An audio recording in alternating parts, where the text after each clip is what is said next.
Welcome to Chillin' 101. We hope this video helps. In this video, I will explain how to remove school computer restrictions.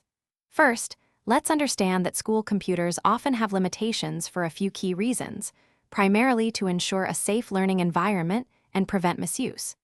These restrictions can range from blocking certain websites to disabling software installations.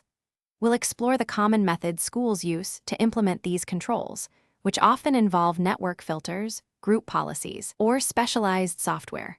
Our goal is to provide you with a foundational understanding of how these systems work and general strategies to approach them. School computers frequently employ several types of restrictions. For instance, network filters commonly block access to popular social media platforms, online games, and video streaming sites, aiming to keep students focused.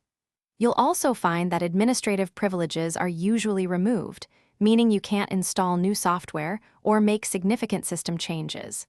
Sometimes, even USB ports are disabled to prevent unauthorized data transfer or the introduction of viruses.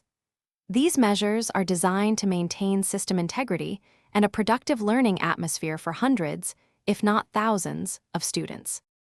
When considering how to bypass restrictions, several general strategies can be explored.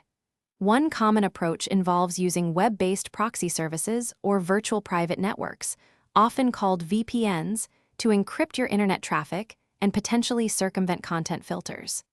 Another method is to look for portable applications that can run directly from a USB drive, bypassing the need for installation.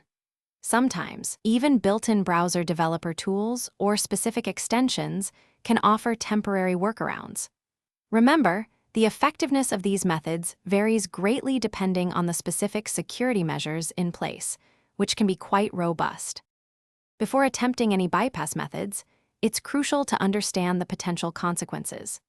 Bypassing school computer restrictions often violates the institution's acceptable use policy, which could lead to disciplinary actions ranging from loss of computer privileges to more severe penalties.